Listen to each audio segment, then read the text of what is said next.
তার দায়ভার কিন্তু আমার পড়বে না।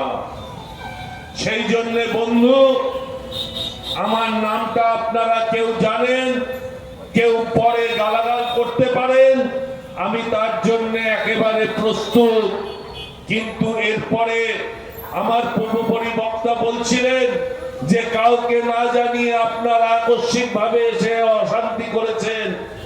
আমি বলবো কাউকে জানানোর দরকার নেই, আপনারা যত খুশি করুন, মানুষ তার জবাব দেবে। মানুষ আগামী দিনে 2026-এ জবাব দেবে বলে বসে আছে। বারাসাত পৌরসভার উন্নয়ন, বারাসাত লোকসভার উন্নয়ন, আমরা সেটাও করতে বদ্ধপরিকর। আমরা উন্নয়ন করব আর আপনারা উশৃঙ্খলতা করুন। কিন্তু ভোটের দিন সুদে আসলে বুঝিয়ে দিতে পারবেন তো? সেদিন কিন্তু কোনোভাবে ছাড়া যাবে না। কে কি বলল তাকাবেন না, সুদে আসলে বুঝিয়ে দিতে হবে। আর সুদে আসলে যদি বোঝাতে না পারি, আমরা তাহলে নিশ্চয়ই মনে করব আপনাদেরই থাকা উচিত। উশৃঙ্খলতা করে বাইরে থেকে লোক এনে, ভাই অ্যাম্বুলেন্স গুলোকে একটু ছেড়ে দেবেন। বাইরে থেকে লোক এনে আপনাদের ডাকে লোক হয় না, আপনারা বিভিন্ন জায়গা থেকে লোক আনছেন, এনে উশৃঙ্খলতা করছেন। বারাসাত কিন্তু বর্ধিষ্ণু অঞ্চল, বর্ধিষ্ণু মানুষের বাস। এটা একটা ঐতিহ্যপূর্ণ জায়গা। এখানে ডিএম অফিস আছে, এসপি অফিস আছে, জেলার যিনি মুখ্য ন্যায়ালয় তার অফিস আছে, তার বাংলো আছে। সেই জন্য আমরা সেই ঐতিহ্য বহন করে চলেছি, আগামী দিনেও সেটাই করব। কিন্তু কেউ যদি অযথা অশান্তি করেন, এখানে পুলিশ প্রশাসন ছিল, আমি দেখলাম। পুলিশকে অনুরোধ করব আপনি আইনানুগ ব্যবস্থা নেবেন। আর যদি আপনি না পারেন, আপনি আপনার কাজ করবেন, আমাদের সহকর্মীরা আমাদের কাজ করবে। সেটা কিন্তু 4 বছর 364 দিন নয়, একদিন, সেটা ভোটের দিন। আর ভোটের দিন সেই কাজ আমাদের অক্ষরে অক্ষরে পালন করতে হবে।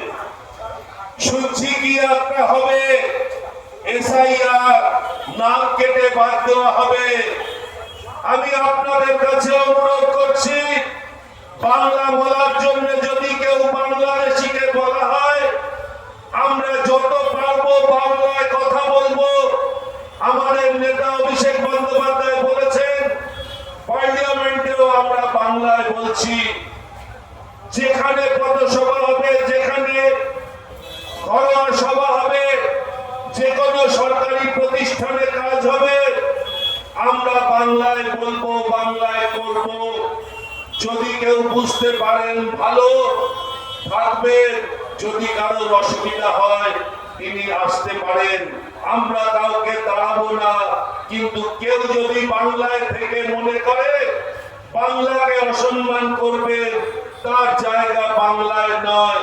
তিনি যেখান থেকে এসেছেন সেখানেই যেতে পারেন, তাকে সসম্মানে বিদায় দিতে আমাদের দ্বিধাবোধ হবে না। বন্ধু, এখানে বিভিন্ন সময় বারাসাত হেডকোয়ার্টার বলে বিজেপির কিছু নেতা আসেন, এসে বলেন আমরা এই জায়গাটাকে দখল নেব। এটা কি কোনো দখলের জায়গা নাকি? আপনাকে যদি মানুষ ভোট দিয়ে নির্বাচিত করে, নিশ্চয়ই আপনি আসবেন। যদি মানুষ আপনাকে ভোট না দেয়, আমি তো আপনার হয়ে ভোটটা দিয়ে দিতে পারবো না। সেই জন্য বলি, আসুন প্রতিজ্ঞা করুন, প্রতিজ্ঞাবদ্ধ হন। আজকের এই পথসভা থেকে এখন আমরা কাউকে কখনো কিচ্ছু বলবো না। শুধু ফুটবল খেলার সময় ম্যান মার্কিং করা হয় যেরকম, আমি সেরকম বলবো, পাড়ার গলিতে গলিতে কে কে সেদিন উশৃঙ্খলতার সঙ্গে ছিল তাদের একটু ম্যানমার্কিং করে রাখুন।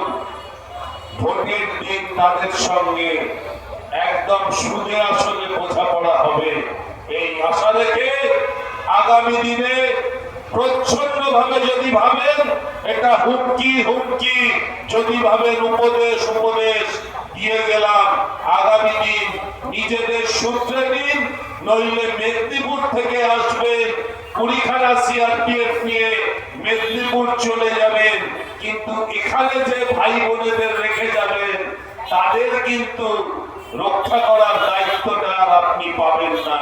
এইটুকু বলে ব্যর্থহীন ভাষায় বললাম, যদি আমায় মারে আমি পাল্টার যেভাবে প্রতিরক্ষা করার দরকার সেটা করব করব করব। এইটুকু বলে আমার বক্তব্য শেষ করছি। জয় হিন্দ, বন্দে মাতরম।